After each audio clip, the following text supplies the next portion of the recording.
તો મિત્રો આજના ટોપિકમાં આપણે જે ભણવાના છીએ તેમાંથી મેં 4 પ્રશ્નો અહીંયા મૂકેલા છે, જેને વિડીયો તમારે પોઝ કરીને તેના જવાબ તમારે કમેન્ટમાં જણાવવાના છે। આ બધી ચર્ચા આપણે આજના વિડીયોમાં જ કરવાના છીએ। ઓકે, તો ચાલો શરૂ કરીએ આજનો વિડીયો। તમે જવાબ કમેન્ટ કરી દેજો। સૌથી પહેલા તો પ્રશ્ન થાય કે ઇતિહાસ એટલે શું? તો કે માનવ જીવનના તમામ પાસાઓ જેવા કે રાજકીય, સામાજિક, આર્થિક, ધાર્મિક, સાંસ્કૃતિક જેવી તમામ બાબતોનું પૃથક્કરણ કરતું શાસ્ત્ર એટલે ઇતિહાસ।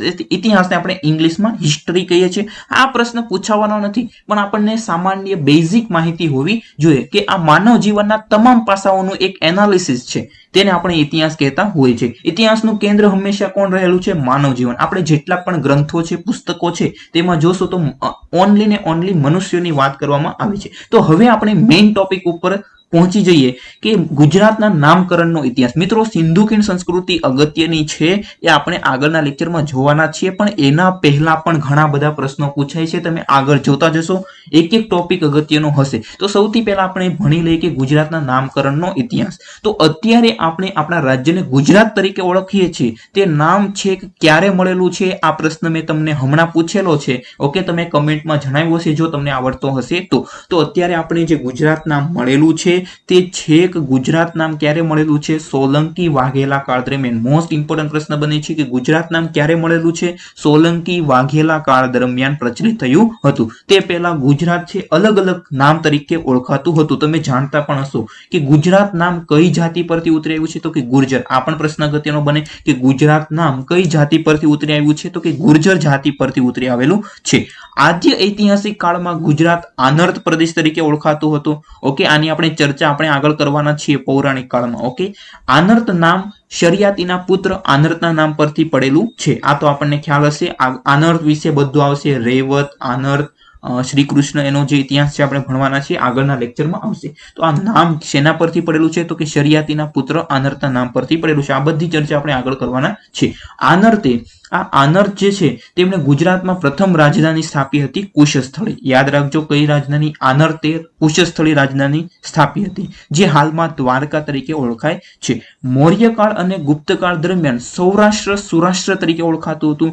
યાદ રાખજો, સૌરાષ્ટ્ર છે પહેલા સુરાષ્ટ્ર તરીકે ઓળખાતું હતું। કોના સમયમાં? તો કે મૌર્યકાળ અને ગુપ્તકાળ દરમિયાન, જેનું પાટનગર ગિરિનગર હતું। એટલે કે મૌર્યકાળ અને ગુપ્તકાળ દરમિયાન તેમની રાજધાની એટલે કે પાટનગર કઈ હતી? એ પણ પ્રશ્ન અગત્યનો બને, ગિરિનગર હતી। કોઈ પણ ડાઉટ હોય મિત્રો કમેન્ટ કરીને જણાવજો, હું તમને પરફેક્ટ સોલ્યુશન આપવાનો પૂરો પ્રયાસ કરીશ। આ પછી ગુજરાત ગુર્જર દેશ, પછી ગુજ્જરતા, ગુર્જરત્રા વગેરે નામોથી પણ પ્રચલિત બનેલું છે। પણ આ એક અગત્યનો પ્રશ્ન બને છે કે ગુજરાત નામ ક્યારે મળેલું છે? તો કે છેક સોલંકી વાઘેલા કાળ દરમિયાન પ્રચલિત થયું હતું। ત્યાર પછી આપણે આગળના ટોપિક ઉપર જઈએ। આ હતો ગુજરાતના નામકરણનો ઇતિહાસ। એમાંથી 2-3 પ્રશ્નો અગત્યના બને છે, આપણે જોઈ લીધા છે। ત્યાર પછી આપણે જોઈએ કે ઇતિહાસ જાણવાના સ્ત્રોત। આમાંથી ઘણા બધા પ્રશ્નો પણ પૂછાશે। ઓકે, એક એક પ્રશ્નો અગત્યના બનશે, અને ખાસ તો આ સાહિત્યિક જે સ્ત્રોત છે એમાંથી ઘણા પ્રશ્નો આઈએમપી બને છે। આપણે 1 બાય 1 આગળ વધીએ। સૌથી પહેલા તો સ્ત્રોત આપણે જોઈએ, અલગ અલગ પ્રકારના સ્ત્રોતો છે। સૌથી પહેલા છે પુરાતાત્વિક સ્ત્રોત। પુરાતાત્વિક સ્ત્રોત એટલે કયા? તો કે જે અલગ અલગ સ્મારકો છે, ઓજારો, કિલ્લાઓ, તોલમાપ, અનાજના દાણા, મણકા વગેરે તથા અભિલેખો, શિલાલેખો, ધાતુ લેખો, સિક્કાઓ, તામ્રપત્રો વગેરે શેમાં આવશે? તો કે પુરાતાત્વિક સ્ત્રોત। એટલે શું? તો કે ખોદકામ કરતા હોઈએ ત્યારે આ બધા ઓજારો જે સ્મારકો છે મળી આવેલા હોય, અત્યારે ઘણા બધા કિલ્લાઓ છે, લાલ કિલ્લો, બરોબર, તો આ બધા ઉપરથી તમે એનો ઇતિહાસ જાણી શકો છો। હવે આના માટે એક પદ્ધતિ છે કે આ કેટલા વર્ષનું જૂનું છે તે આપણે જાણવું હોય, તો એનો ઇતિહાસનો સમયગાળો જાણવો હોય તો આના માટેની પદ્ધતિ છે કાર્બન ડેટિંગ પદ્ધતિ। અને એ પ્રશ્ન પૂછાય છે કે ઇતિહાસ જાણવા માટે નીચેના પૈકી કઈ પદ્ધતિનો ઉપયોગ થાય છે? કાર્બન ડેટિંગ પદ્ધતિ। અને એના માટે કાર્બનનો 14 C14 પરમાણુ યાદ રાખવાનો થશે। ખાસ યાદ રાખજો, કાર્બન ડેટિંગ પદ્ધતિ પ્રશ્ન 2 થી 3 વાર પૂછાઈ પણ ગયેલો છે। ત્યાર પછી પ્રશ્ન બને કે સિક્કાઓના અભ્યાસ શાસ્ત્રને શું કહેવાય છે? પ્રશ્ન મોસ્ટ ઇમ્પોર્ટન્ટ બને છે, સિક્કાઓના અભ્યાસ શાસ્ત્રને શું કહેવાય છે? ન્યુમિસ્મેટિક્સ। શું કહેવાશે? ન્યુમિસ્મેટિક્સ કહેવાય છે। ખાસ નોંધી લેજો, આ 2 પ્રશ્ન આઈએમપી છે। ઓકે, આમ તો એક એક કન્ટેન્ટ જે મેં બનાવેલું છે ખૂબ જ ઇમ્પોર્ટન્ટ છે. એક લીટી તમારા માટે અગત્યની હશે. તો આ બે પ્રશ્ન યાદ રહી ગયા. ઇતિહાસ જાણવા માટે કાર્બન ડેટિંગ પદ્ધતિ, C14 પરમાણુ હોય છે, સિક્કાઓના અભ્યાસ શાસ્ત્રને શું કહેવાય છે? ન્યુમિસ્મેટિક્સ કહેવાય છે. ત્યાર પછી આપણે જોઈએ સાહિત્યિક સ્ત્રોત. આમાંથી ઘણા બધા પ્રશ્નો બનશે. એક વસ્તુ ધ્યાનથી યાદ રાખતા જજો, નોંધતા જજો. ગ્રંથો પરથી જે માહિતી મળે છે તે કેમાં આવશે? સાહિત્યિક સ્ત્રોત. તો કે જેમ કે એટલે કે ઘણા બધા ગ્રંથો તમને મળતા હોય છે, એમાં અલગ અલગ વ્યક્તિઓની વાત કરેલી હોય છે. ઓકે, આપણે જોઈએ તો કે મૌર્ય કાળની વાત હોય. ઓકે, હેમચંદ્રાચાર્યમાં સિદ્ધરાજની, આના સમયમાં સિદ્ધરાજની વાત હશે. આના જે સિદ્ધ હેમ શબ્દનું શાસન છે, દ્રયાશી કૃતિ, એમાં સિદ્ધરાજ જયસિંહ જે છે એની વાત મળતી હશે. ઓકે, ચાલો, તો એમાં આપણે જોઈએ સૌથી પહેલા છે હેમચંદ્રાચાર્ય. હેમચંદ્રાચાર્યની બે કૃતિઓ યાદ રાખજો. આમ તો સાહિત્યમાં આપણે ઘણી બધી કૃતિ આવે છે, પણ એ સાહિત્યના લેક્ચરમાં આપણે ક્યારેક લેશું ત્યારે જોશું. એની શોર્ટકટ ટ્રીક પણ આપણે જોશું. પણ અત્યારે આપણે સાહિત્ય ઇતિહાસ માટે આ બે કૃતિઓ અગત્યની છે કે હેમચંદ્રાચાર્યની દ્રયાશી કૃતિ અને સિદ્ધ હેમ શબ્દનું શાસન. તો આપણને પ્રશ્ન પૂછાય કે દ્રયાશી નામની કૃતિ કોણે લખેલી છે? હેમચંદ્રાચાર્ય. સિદ્ધ હેમ શબ્દનું શાસન નામની કૃતિ કોણે લખેલી છે? તો પણ હેમચંદ્રાચાર્ય. આ તમને લાગશે કે સાહિત્યનો પ્રશ્ન છે, પણ આગળના પ્રશ્નો આપણે જોઈએ એટલે તમને વધારે ખ્યાલ આવશે. આ ઉપરાંત કીર્તિ કૌમુદી. કીર્તિ કૌમુદી નામની જે કૃતિ છે કોને લખેલી છે? સોમેશ્વર. સોમેશ્વરે લખેલી કીર્તિ કૌમુદી જે છે એ કોના ઉપર લખાયેલી છે? તો કે વસ્તુપાલ ઉપર. વસ્તુપાલ ઉપર લખાયેલી કૃતિ છે. આ બધી વસ્તુ યાદ રાખજો. એક પ્રશ્નો આ મેં પ્રશ્ન તમને પૂછ્યો હતો.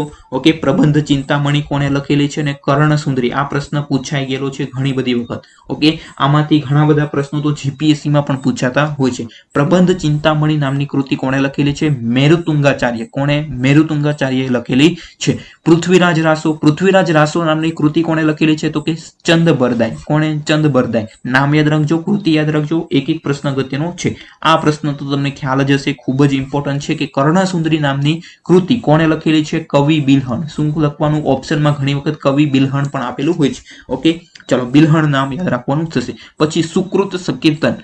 સુકૃત સંકીર્તન નામની કૃતિ કોણે લખેલી છે? તો કે અરિસિંહે. અરિસિંહે લખેલી છે. ને વસંત વિજય, આ પણ એક આઈએમપી બને છે કે વસંત વિજય નામની કૃતિ કોણે લખેલી છે? બાલચંદ્ર સુરી. ઓકે, બાલચંદ્ર સુરીએ વસંત વિજય નામની કૃતિ લખેલી છે. એક કૃતિ અને તેના જે લેખકો છે, એના રચનાકાર છે એ યાદ રાખવાના થશે, કારણ કે ઇતિહાસના આમાંથી ઘણા બધા સ્ત્રોતો મળે છે. આમાંથી શું મળે છે આપણે આગળ જોશું, પણ આની કોની કૃતિ છે ખૂબ જ અગત્યના પ્રશ્નો બને છે. ત્યાર પછી ત્રીજો સ્ત્રોત કયો છે? તો કે વિદેશી યાત્રાઓનું વિવરણ. વિદેશી યાત્રીઓનું વિવરણ એટલે શું? તો કે વિદેશી યાત્રાળુઓ ભારત આવ્યા હોય જૂના સમયમાં, પ્રાચીન કાળમાં, તો એમના જે ગ્રંથો મળતા હોય તો એમાં પણ કંઈક એમણે જે યાત્રાઓની નોંધણી કરી હોય તો એમાં કંઈક માહિતી આપેલી હશે કે ભાઈ અમે અહીંયા ફરવા ગયા હતા, તો એની નોંધ કરેલી હશે. તો એમાંથી પણ ઘણી બધું આપણો ઇતિહાસ જાણવા મળે છે. જેમ કે ગુજરાતમાં 7મી સદીમાં આવેલા હ્યુએનસાંગના ગ્રંથ સિયુકીમાં વલ્લભી, ગિરિનગર અને ખેટક વગેરેનો ઉલ્લેખ જોવા મળે છે. આપણે 7મી સદીના જે કાળ જોશું ત્યારે આપણે વધારે ચર્ચા કરવાના છીએ, પણ અત્યારે આમાંથી પ્રશ્ન ઘણા બધા બનશે એક લીટીમાંથી. પહેલો પ્રશ્ન શું બનશે કે ગુજરાતમાં હ્યુએનસાંગે ક્યારે મુલાકાત લીધી હતી? 7મી સદીમાં. 7મી સદીમાં લીધેલી હતી હ્યુએનસાંગે ગુજરાતની મુલાકાત. આ ઉપરાંત સિયુકી નામનો ગ્રંથ કોણે લખેલો છે? સિયુકી નામનો ગ્રંથ હ્યુએનસાંગે લખેલો છે. અને હ્યુએનસાંગ ક્યાં આવ્યા હતા? વલ્લભી, ગિરિનગર અને ખેટક વગેરેનો ઉલ્લેખ મળે છે સિયુકી નામના ગ્રંથમાં. ત્યાર પછી બીજો એક અગત્યનો પ્રશ્ન બનશે કે આ ઉપરાંત અલ-બરૂની છે એમના તારીખ ઉલ હિન્દ નામના ગ્રંથમાં મૈત્રક વંશની માહિતી મળે છે. તો આમાંથી પણ 2-3 પ્રશ્ન બનશે. કઈ રીતે? તો કે તારીખ ઉલ હિન્દ નામના ગ્રંથના રચયિતા કોણ છે? અલ-બરૂની. તેમાંથી શેની માહિતી મળે છે? મૈત્રક વંશની માહિતી મળે છે. તો આટલું આપણને યાદ રહી જવું જોઈએ કે વિદેશી યાત્રાઓનું વિવરણ. તો આ આપણે આટલા પ્રશ્નો અગત્યના બને છે.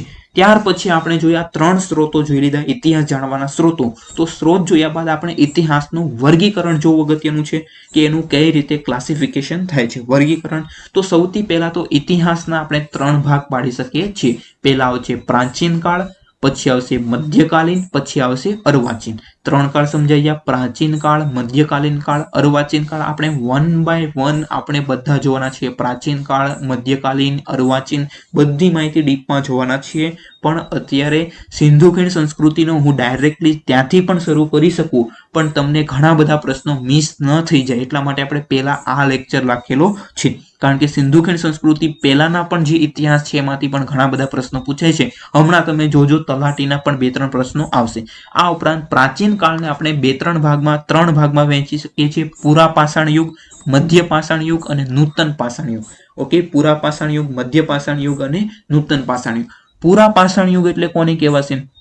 કે જેમાં પથ્થરોનો ઉપયોગ થતો હોય છે. ઓકે, પથ્થરોનો ઉપયોગ થતો હશે તેવા કાળને શું કહેવાય છે? પુરા પાષાણ યુગ. આ યુગનું બીજું નામ યાદ રાખજો, અશ્મયુગ. ઓકે, તમને ન દેખાય તો બોલું છું, નોંધી લેજો. અશ્મયુગ તરીકે પણ ઓળખાતું હતું. આ જે આપણે ડીપમાં આગળ જોવાના છે, આ તો બેસિક માહિતી અહીંયા આપેલી છે એ પણ જોઈ લઈએ છીએ.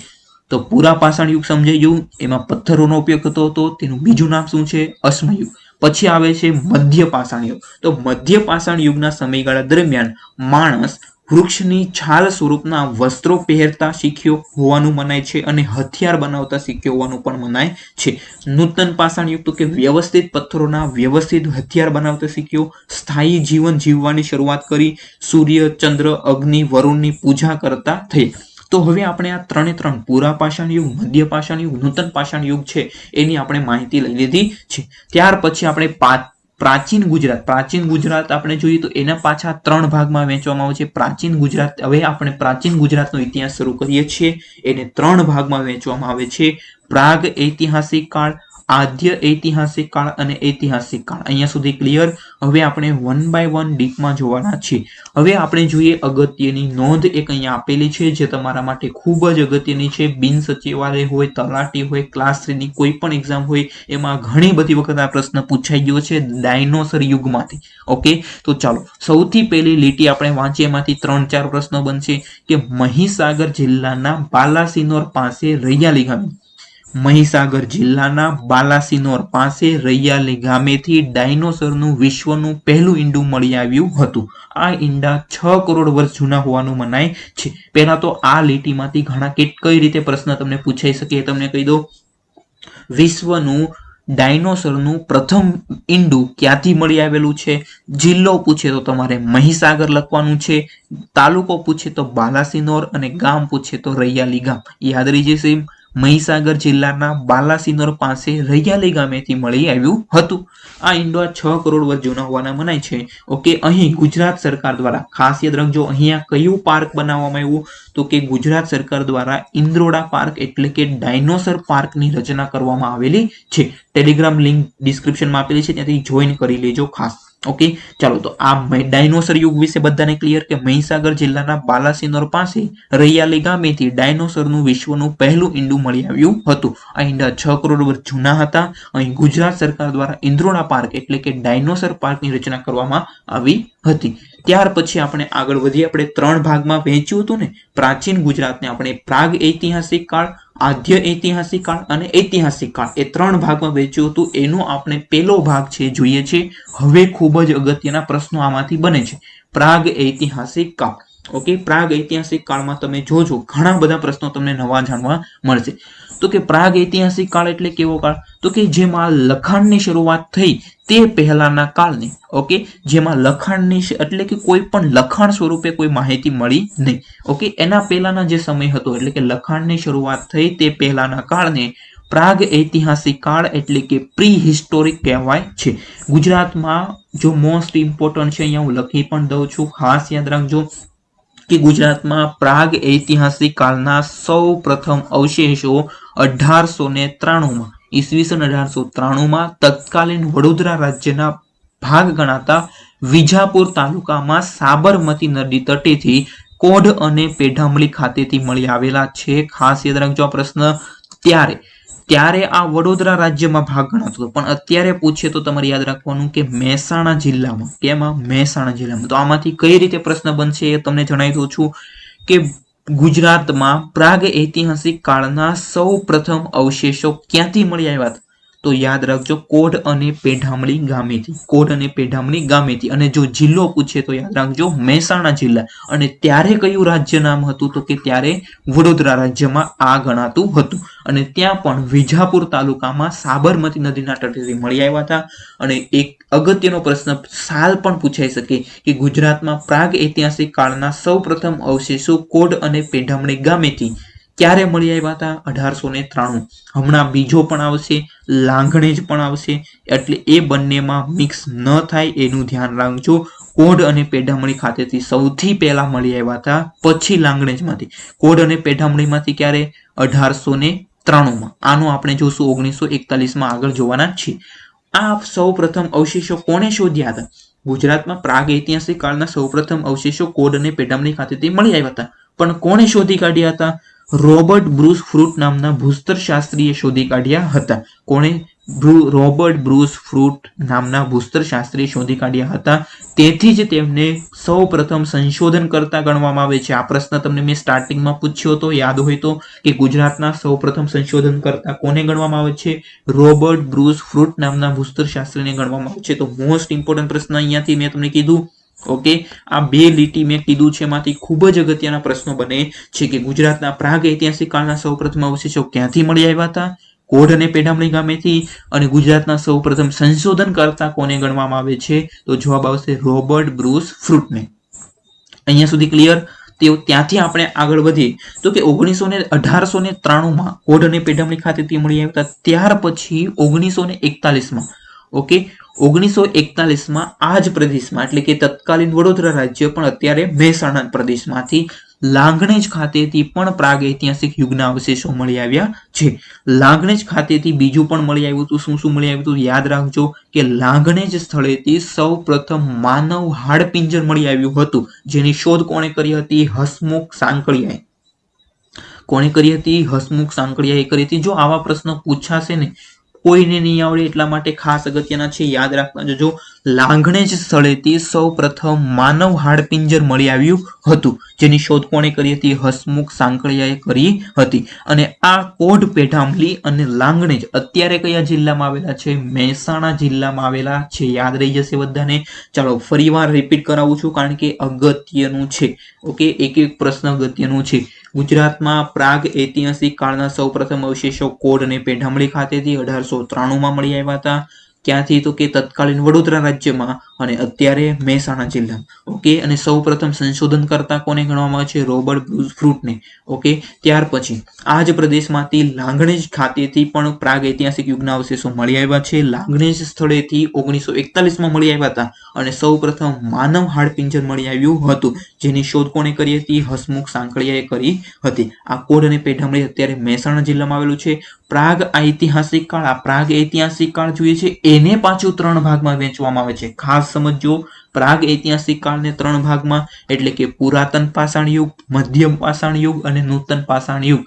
આમાંથી તમને ખ્યાલ હશે કે બિન સચિવાલયમાં અથવા તો તલાટીમાં મને ખ્યાલ છે ત્યાં સુધી પ્રશ્ન હતો કે કયા યુગમાં અગ્નિની શોધ થઈ હતી અને પશુપાલનની શરૂઆત ક્યારે થઈ હતી અને પૈડાની શોધ ક્યારે થઈ હતી. આ 3 પ્રશ્નો ખાસ અગત્યના છે, યાદ રાખતા જજો.